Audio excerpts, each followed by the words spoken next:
Uh, Dear friends, I'm glad to be here for this webinar lecture on the topic Perceiving Challenge as an Opportunity, which seems of great timely significance, especially during the deranged times of Corona 19 pandemic, through which we are passing not only in India but all over the world.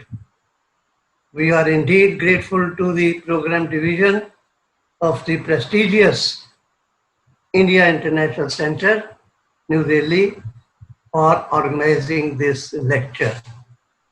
The learned speaker, Dr. Meetu Khosla, is an academician as well as a pragmatic psychologist.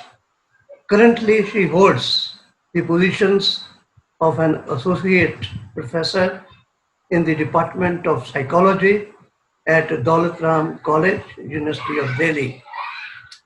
Her bio note describes that she is a top scorer of fellowships in academic circle such as Fulbright Nehru Fellowship, Erasmus Mundus Fellow, Shastri Indo-Canadian Research Fellowship, and ICCR Fellowship.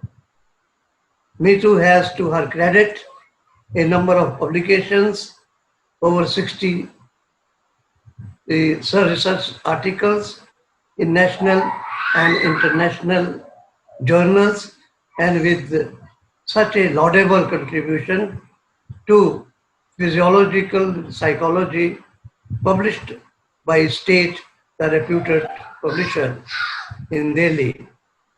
She has been graciously invited to address international conferences held in USA, Canada, France, and many other countries in the world.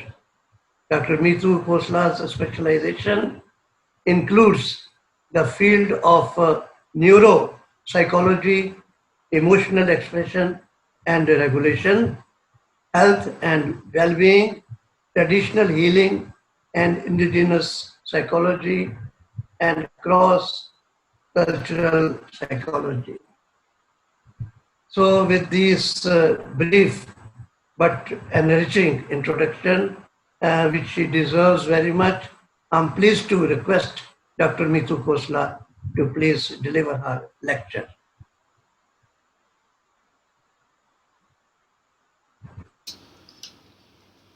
Good evening, everyone.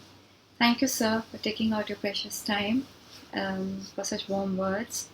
I also want to welcome all of you for taking out your precious time to be a part of this webinar that is being organized by the India International Center's webinar programs. This is something new and I'm very glad to be part of it, and I hope that you enjoy my talk. Today what I intend to talk on is on perceiving challenge as an opportunity. This is very intriguing because we are facing the pandemic and it's the most extraordinary time in our life, and we will probably remember it for the rest of our lives. So it's not just an external battle against the virus, but there is another battle as well as an equally consequential one, and that's the battle that is happening inside our minds.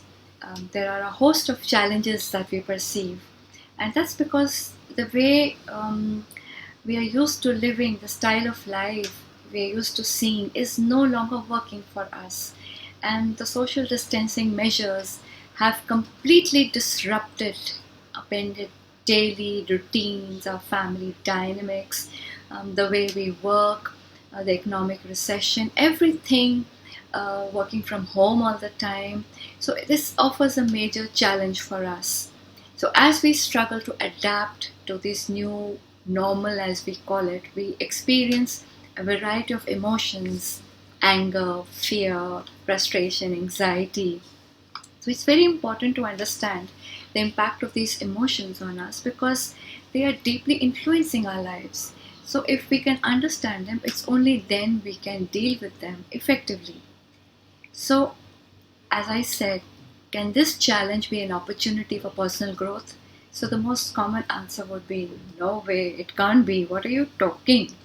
But let me tell you that we can use this crisis as a challenge having a tremendous opportunity for personal growth and resilience that will help us respond more constructively in this crisis, so that if there is in future any more crisis situation, we will be better able to deal with it. And science also says that if we can change the way we think about a challenge, then it makes us healthier. And in fact, not only the mind healthier, but also the body healthier. So, what strategies can we adopt to minimize these distractions so that we are able to adopt to this new way of functioning and adapt to all the changes that are happening around us? So, how can we recognize what opportunities this challenge is offering us? So, the simple answer to this is to recognize what are our capabilities, how we can use our personal resources to respond to these challenges, which in turn will enhance not only our feelings of self-efficacy, but also our confidence. In 1665, there was this bubonic plague, and Isaac Newton was forced to work from home, and he called it the most productive period of his life. And this was the time that he gave theories on calculus, optics, gravity, and so on. So, if we can learn to change our habits over time, we can also improve our well-being. So, what is actually important is not just the objective situation or the reality that is happening right now. What is more important right now is what actually matters. And what matters is our attitude. How are we dealing with this situation? What is our attitude in understanding what is happening around us, and how can we respond to the various difficulties that we are facing right now, which it's like a storm we are surrounded with, and there's no way that we can come out of it. But yes, we can, because there is also a saying that the storm makes us stronger. And when we come out of the storm, when we survive it, when we try to excel it, when we try to get on with the flow of life, we will realize that we emerge more stronger than what we were initially. So we need to tackle the challenges at various levels. I have tried to classify them into different levels as cognitive, affective, behavioral, and social levels. So starting with the cognitive level, the cognitive domain, in which we think, we are great thinkers. We love to think. We can think about anything, and we can just go and flow with our thoughts too. We start from somewhere else and we reach somewhere else. So most important thing we need to cultivate is a positive attitude. Now again, you'll say, what is she talking when life is like this? But why not? See, it's we only who have to take care of us. So, and if we let go the cause, and we try to focus on what is the potential benefit that this crisis is trying to offer to us, then we will respond to it positively. But if we keep thinking about the negativities, if we listen to the rumors, if we listen to what's happening around us, the narratives that overwhelm us, then we will be caught in this web of negativity. So we need to think about that. Yes, things are happening, but this is not a choice. We are facing this because we've been forced to face this situation. But we need to be optimistic about it. That yes, one day, sometime, people are making efforts.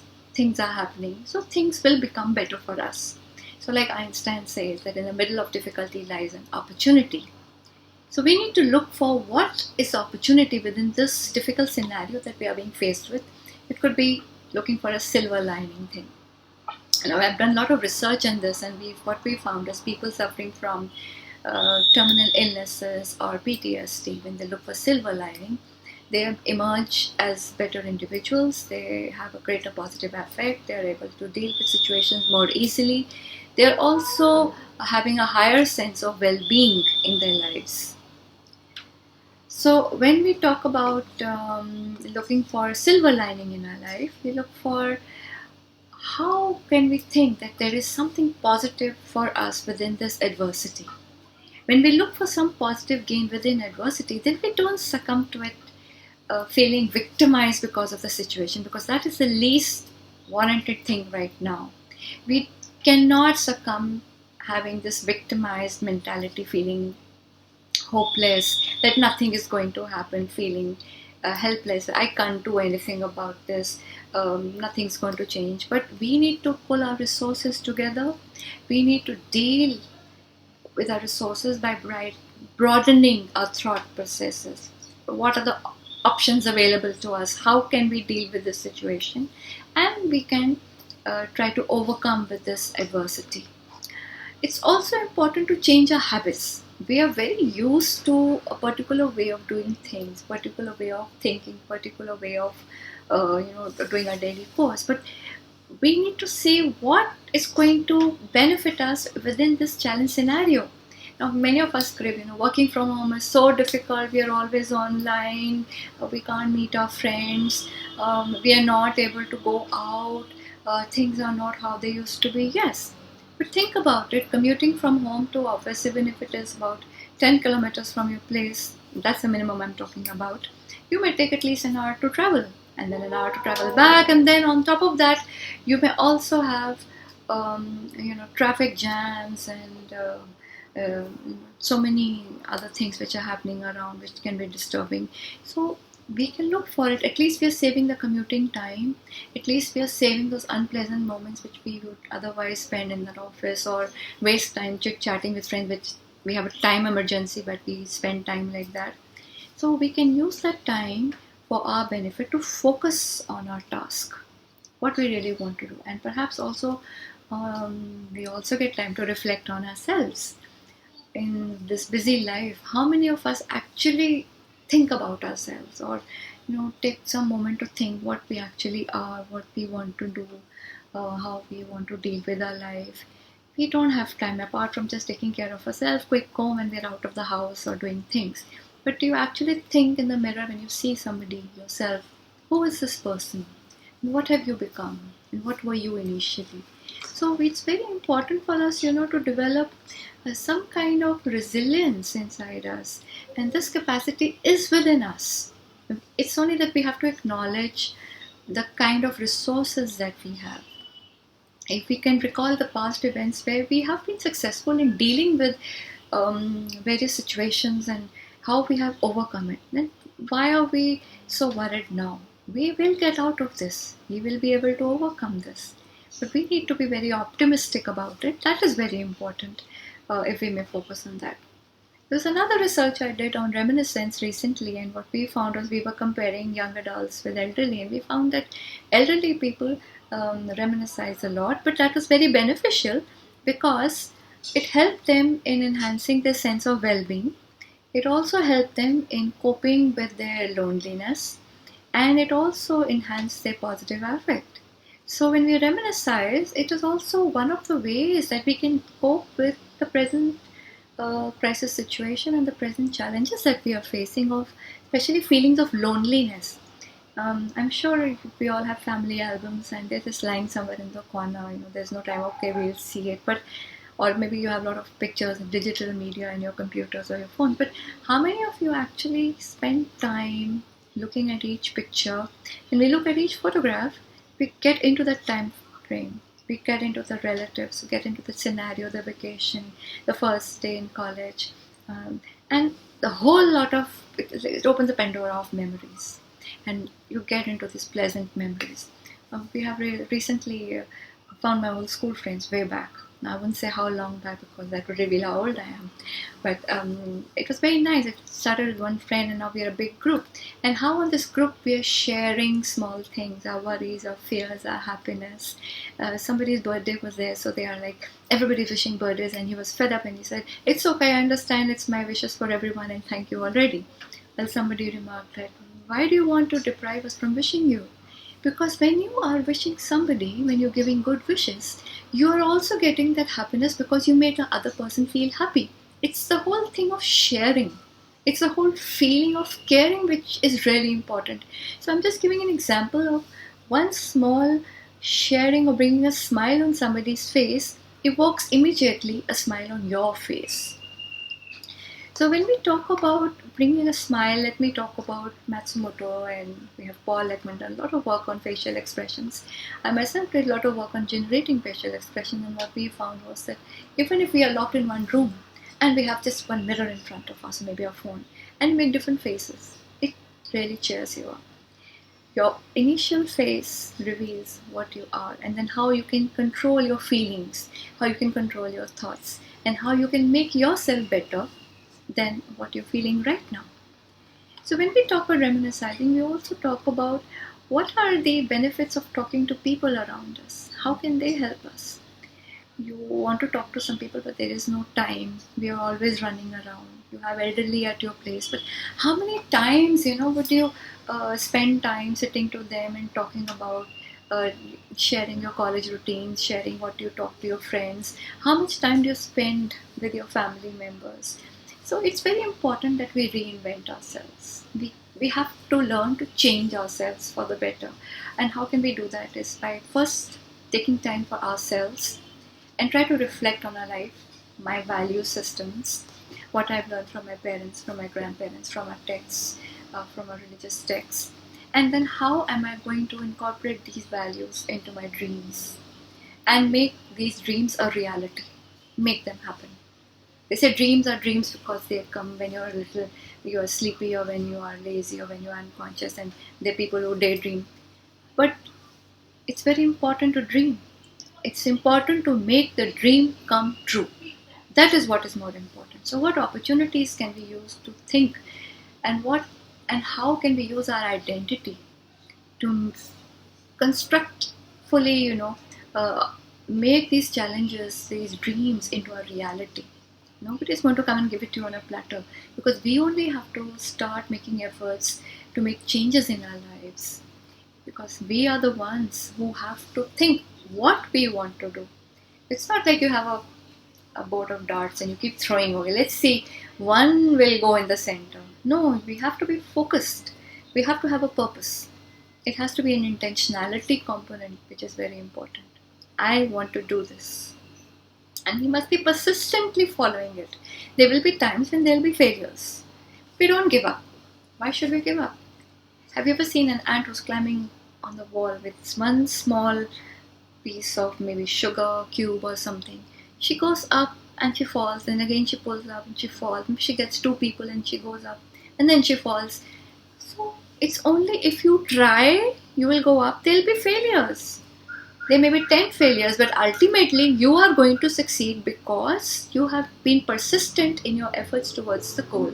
So that is something which is really important, that we need to be persistent in our efforts, we need to be intentional in our efforts, provided the goal that we have decided for ourselves is appealing to us, is important to us, is meaningful to us. Now, what is meaningful to us? How do it's very a very popular thing these days. Do something very meaningful in your life, you will feel good. What is meaningful in your life? Is it something that others tell me to do, or is it something that I want to do? And why would I want to do? Is it something I just want to do for me? No, it's something I want to do for people around me, people I care for, people I don't even know. So I need to put a list of things down and see what are the good things I've done in my life? What are the things, what are the various events I've participated in? What are the my accomplishments? What are my words that I'm known for? What am I known for? And where have I come? In this past few months, where have I reached as a person? Have I forgotten all those things about me? So it's very important to try out, deeply delve into yourself and see where have you come and how you're going to come back to where you were, or maybe even prosper from there. So we have to face the challenge we are facing, face it. We don't avoid it. We don't, get negated by it. We have to face it, and we can start by making a list of things we'd like to do. And these things could be something like, from where I would like to start. Maybe take a very small task. A small task of saying good morning to family members. How many of you do that? A small task of making tea for your partner, or tea for your children, or doing some household chore which you've not been used to, or maybe a list of things you want to accomplish. But we can try for smaller goals. That's the whole crux of the thing. We start with smaller goals and then go to bigger ones, because that will help us. Because once you accomplish the smaller goal, that gives us confidence to then work for something which is more constructive and more bigger, which you want to achieve in your life. So we just have to have belief in us that we have the capacity to do it, and then we will be able to do it. And we will be able to succeed only if we are very strong and have this firm faith in us that yes, I can do this. There is no way that there is no barrier, between me and my goal. And if there are barriers, then I have the capacity to break through the barriers, which is really very important. So when we talk about these skills, then we gradually develop skills to overcome these barriers. Sometimes the barriers are there around us. Sometimes these barriers are created within us. So we need to get away with both these barriers if that goal is important and you really want to achieve it. So if the situations in our life are a little different, these are nothing but barriers again. They are, I would always say, that if you're not a threat, then nobody would create barriers for you. If nobody is intimidated by you, then you have no challenges around you. And what is life without a challenge? Nothing. We don't want to live a mediocre life. We want to live a meaningful life. We also want to have a level of hope, a level of aspiration, not only for ourselves, but also a role model for people who look up to us.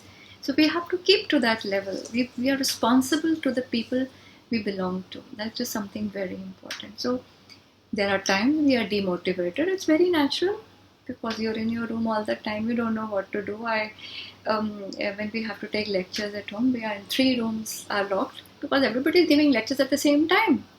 Now, what about those family members who have nothing to do at that time, or who are disturbed, or whom I wake up, please, I need the room, or I wake them up early, go do something.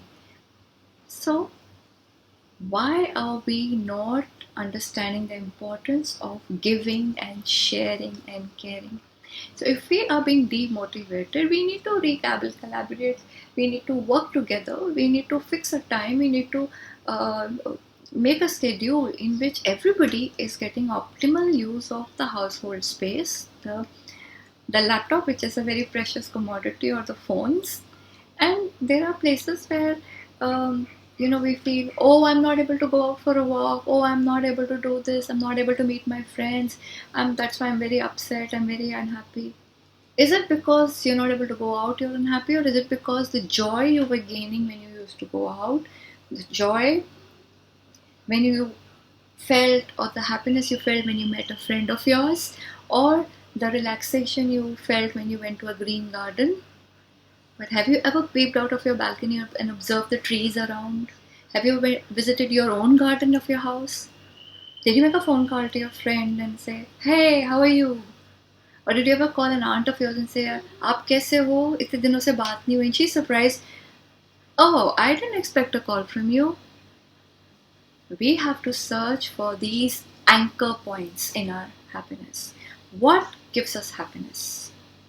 Small things, meeting friends, doing small things. So giving gives us more happiness than doing things for us. Altruism is a very important component of our life again. But we start right from home. We are good to people at home, our members at home, our peers, our siblings, our community people, our friends, our colleagues, and the cycle wardens are. So when you go to this, it becomes a little broadened perspective to you. So we have to indulge in things, small things which make us happy, because as Fredrickson says that when you're happy, you broaden your perspective to view things in a broadened perspective. And when you widen your perspective, you'll see more options. When you see more options, you're more hopeful. When you're more hopeful, you have more choice, and you will indulge in tasks. Use all your resources to deal with challenges in as optimal way as possible. We can reappraise the situation. We try to see that we are not the only ones who are suffering. There are many other people who are also suffering with us. So we are in the same boat. It's a song. We're in the same boat, brother. We are in the same boat. But we have to be very careful that we maintain a balance, because if one tips down, the other one is also going to be imbalanced. So we are contributing to the balance at home and also around us. So we have to actively engage in strategies, to deal with it. If you remember, we had this lamp lighting thing, which was everybody was outside their homes or in the balconies or terrace with a lamp or a diya or a candle or their cell phone lights, and they were all waving. And it was community well-being, community connectedness that was coming forward. Then we had this the chime thing, and where we were ringing bells and things like that, or people were having utensils, and why were they doing all that? And everybody is looking at everybody. If you go outside, it's such a sight. People are making videos. Okay, she's doing, he's doing. Everybody came out. This was the time when you all wanted to come together. That community bonding was there. Was it ever there before? Did you ever know your neighbors beyond the next door or next to next doors? Everybody was saying hi to everyone. Everybody was waving at everyone. It was such a sight. It was such a hope that yes, if we're together, we'll be able to overcome this. So if we engage in something where suffering is seen for humanity, globally people are suffering. Pain is everywhere. But if we look for us, it won't go away. But if we look for community well-being, then we get more resourceful at that time. So apart from being empathic and being concerned for other people, it's also very important that we show compassion for ourselves. We have to be nice to ourselves. How many of us are nice to ourselves? Do we have time for ourselves? Sometimes we don't have time for ourselves. It's only now that when we are at home we realize, yes, I used to go to college. I used to say hello to so many people. I used to admire the trees. I don't anymore. I used to drive. It used to be such fun. So the things you don't have now you remember, oh, I used to enjoy doing this. There was a time when you were running for office and kids were not getting ready and you were calling, hurry up, get ready, your bus is coming. Now there is no hurry. The kids are home, you are home. So there was a time when you were so much involved in your work that you had no time to see how actually your kids were doing or how they were growing up. And there are many working mothers who would complain, that I never realized when my kids grew up. I had no time to observe them. This is the time you observe how your family is coming up, your children are growing up, what values you want to put in them. This is the time you can actively contribute to the well-being of the family, because if the family is good, if the family has strong moral component, value systems, then the society becomes stronger, and the whole community becomes stronger, and then the whole nation becomes stronger. And if one nation is strong, then you can deal with anything, and you can make other nations also become strong, and you contribute to this global humanity. So it all starts from your family, us, me. So when we try to value life, we also try to sometimes people may indulge in writing some gratitude letter. Have you ever done it? Try doing it. Write a gratitude letter to somebody whom you're very grateful for something in your life. Maybe a few lines. It makes you feel so good. It makes you feel so humble. It makes you feel so desired. So developing self-compassion, the Dalai Lama talks so much about it. So developing self-compassion is very important. Be kind and gentle to yourself, and this will resonate to others as well. It will create feelings of calmness, peace. It will heal us. It will make us more relaxed, because this is a time when people are also feeling more anxious. They're feeling fearful. So it's very important to understand what is the kind of discomfort they're feeling, what is the kind of pain they are feeling. So if you can understand your pain, you can transform it, you can control it, you can diversify it, you can substitute it. But if you don't understand it, how are you going to deal with it? Yoga, meditation, mindfulness, the techniques are so many. We can indulge into anything. But only if we understand we are suffering, then we will alleviate it. But if we don't understand we are suffering, how are we going to alleviate it? What is also important is that once you are compassionate about people, once you find ways to enhance their well-being, then you also feel very lonely. When you're in social distancing, you have this wonderful facility of video chats. You can see anyone, you can groom yourself. Okay, today we will have a party. You dress up, I dress up, so you have a video conferencing and you're having tea together with your friends on video chatting. It brings them together. Make regular phone calls to people. This will not only alleviate your loneliness, this will also reduce the loneliness of the people you are associating with. this connection which is there with people, when you reach out to other people, it helps you also in the process. So apart from these cognitive factors, then I don't know how much time I'm taking. We talk about the emotional or affective factors to understand your emotions. Allow yourself to feel what you're feeling right now. If you're feeling bad, experience the emotions you're going through. Do not distract them. Do not avoid them. Don't get stuck into the negative emotion, because if you don't understand what you're feeling, because it will be very difficult to cope with them. Or each emotion tells us what we are facing right now. If I'm feeling scared, what does the emotion tell me? I need to take care of myself. What is it that I'm scared of? What is it that I'm threatened of? I need to understand that stimulus which is threatening me. And we have to develop an emotional courage to accept our feelings. There are many people who will not accept their feelings. Try telling somebody, why are you so annoyed? I'm not annoyed. Say, you're annoyed. I'm not annoyed. You're annoyed. Of course not, I'm not annoyed. You're annoyed. So what if I'm annoyed? And the person will now acknowledge that he is annoyed. So there are many times when people do not acknowledge what they're actually feeling. So if you don't acknowledge your feelings, then you cannot come out of it. The negative vicious circle which is there, So we have to be very curious about what are the emotions telling us, and why are they telling us, or what are they hinting at us. So we need to vent out. You need to share. You can write. Many people paint when they're upset. They write poetry when they're upset, and they may start cooking. They may start cleaning. So there can be many ways. Calling up friends. You need to vent out your emotions. That is very important. Bottling up does not help. But at the same time, we need to restrain the negative cognitions which work like a feedback mechanism to us, which is very important and something we are missing. So we need to replace the negativity with positive thoughts, positive attitude, positive thinking, and embrace whatever recommendations are given to us. You can talk to people, get ideas from them, get help from other people. I talk to everybody. I remember when my laptop used to get stuck up, my niece was 6 years old and she said, oh, we do this and it'll be okay. And it was okay. Or if in college there's some issue and I can ask my student how to do this, and she said, ma'am, you can do this. Age is no barrier, status is no barrier. If you want to learn, you can learn from anyone. Trust me. And you are not shy to learn from anyone. You're learning. We are learning all our lives. As far as we are embracing this newness around us, we will keep growing. And that's what COVID has also taught us. Through hope and optimism and a positive attitude, we approach life, we approach this is like a weather storm. But this will go away. This wasn't there. So why is it going to last? It will go away. It's just taking a bit more time. He's become fond of us. But he will go away. But we can protect. We have our umbrellas. And we have our raincoats.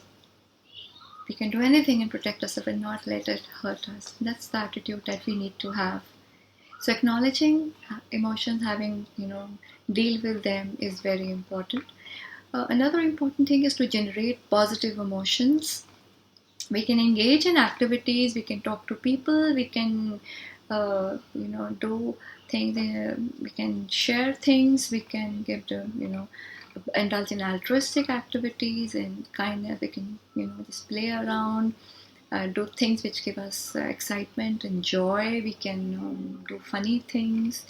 We can play with the kids, we can cuddle our pets. We can do anything, which may make us feel good. And research has shown that if you're writing a gratitude journal every day, it helps in positive feelings, enhances your sense of well-being, which is very important again. Coming to the third part, which is the social domain, as Aronson and Aronson have said that man is a social animal. Yes, we are social animals and we have a need for affiliation. As Maslow rightly said, it's very important, and because of social distancing, it has disturbed our homeostasis because we are not able to go out and meet people. But yes, as an opportunity, if we take the situation again, we are within the family, we're spending more time in the family. So now we can contribute to the functioning of the family. We're all in one roof. We can take care of one another's needs, know them like we never knew them before, because we have so much time to spend with them. We can have specific time for specific things, the likes, the dislikes, the fears, apprehensions, the memories. So there's so much to share within the family, and stronger uh, bonds emerge out of this kind of connectivity which is there, which is very important. Sometimes after doing your household chores, I know online work is, in fact, put in more work for us. And we are like 24/7, we are working or WhatsApp and things like that. But if I just close all these things at night and just watch an old fashioned movie or play some Ludo or some old game or Monopoly, it makes you feel so good. I played Monopoly after years. I played Scrabble after years. There was no time. I even played Ludo with my nieces. It was fun. I went down to the childish level. It's really fun because I'm doing something different. And a moment of respite provides me with enough resources and energy to deal with the next day's challenge again. Because these small things are very important. So, trying to engage into any activity which will give you some kind of uh, you know, connectivity with people you love, the sense of belongingness is very important. So that it's not that you're there throughout the day with your family, not speaking a word to anyone. It's not important. Spending quality time with family members is very important.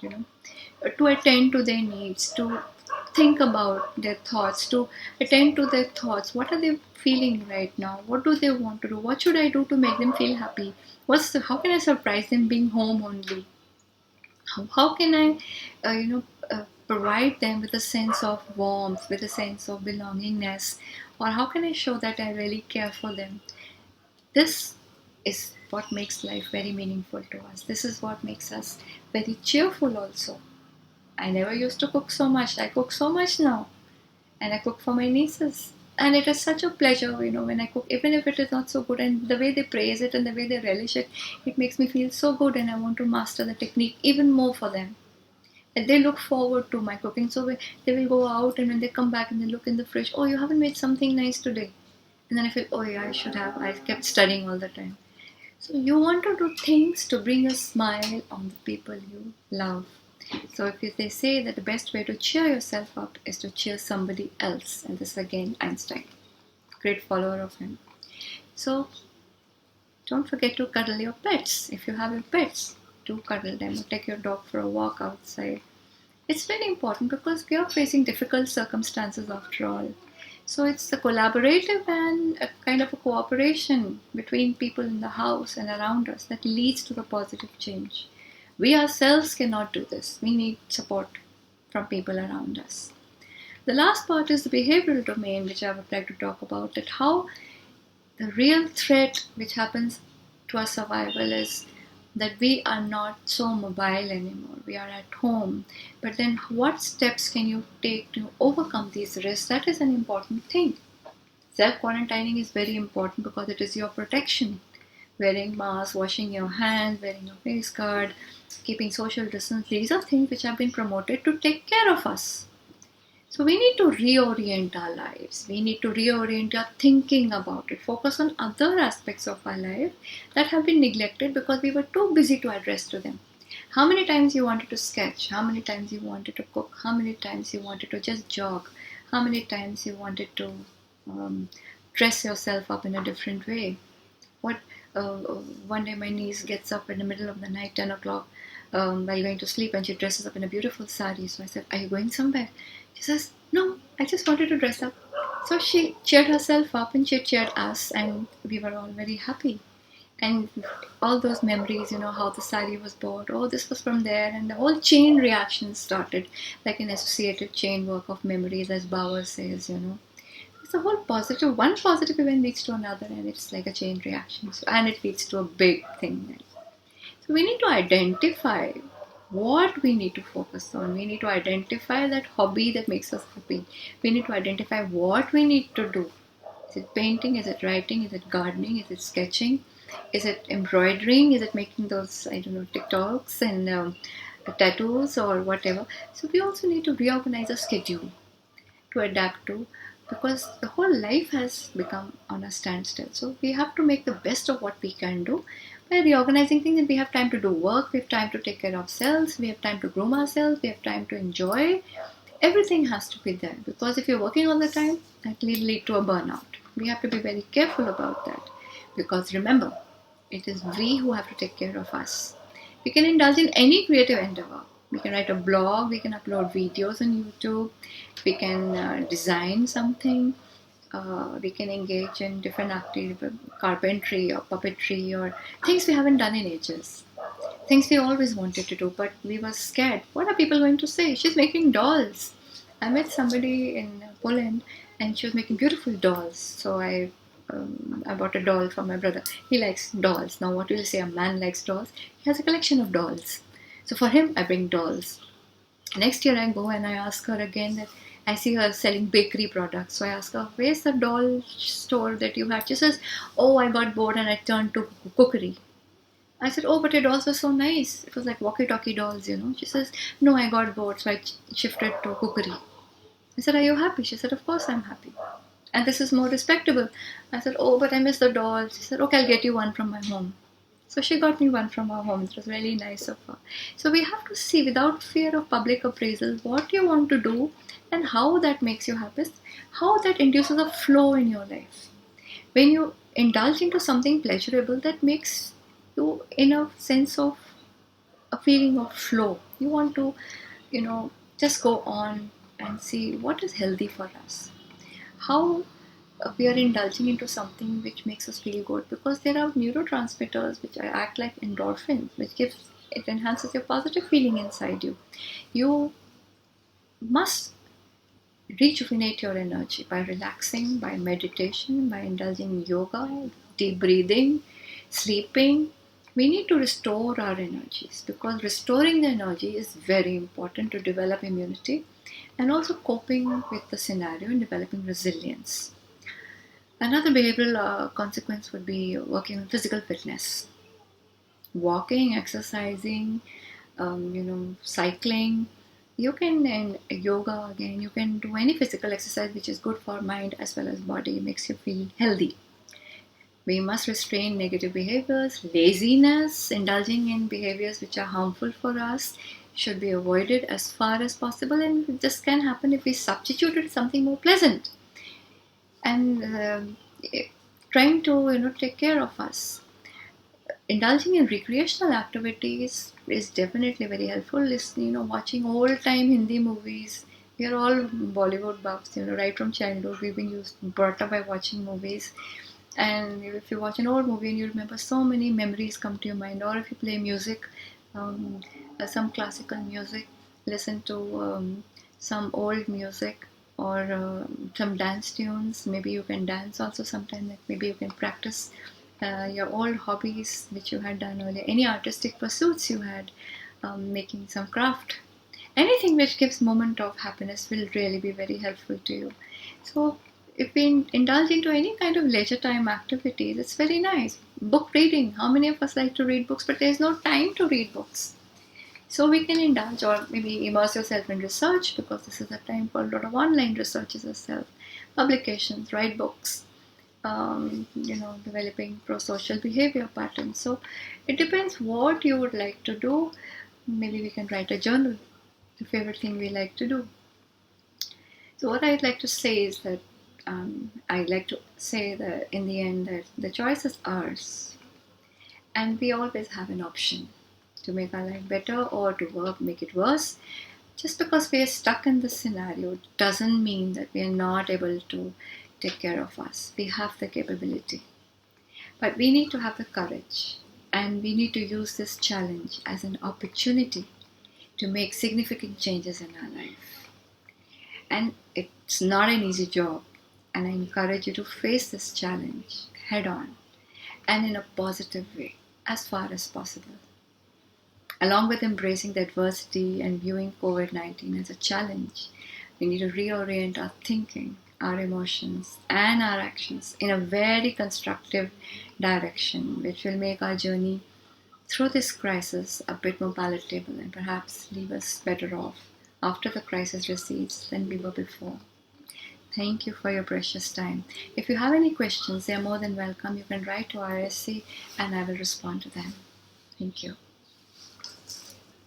Thank you, Dr. Meetu Khosla, for delivering a very perceptive and lively lecture. Quite appropriately, you have highlighted the phenomenon of binary relationship that invariably exists between the key words such as the challenge and an opportunity, which appear in almost all fields of life, whether we live in India or in any part of the world.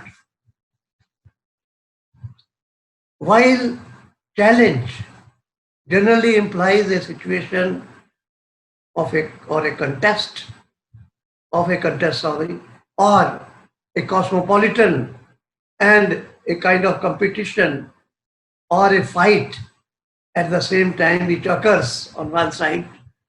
On the other side, opportunity means to avail a chance or take an advantage of a situation arising out of the challenge faced by us at a particular period of time in a history of a nation when the nation is facing an extraordinary situation arising out of the very dangerous situation such as Corona-19 pandemic.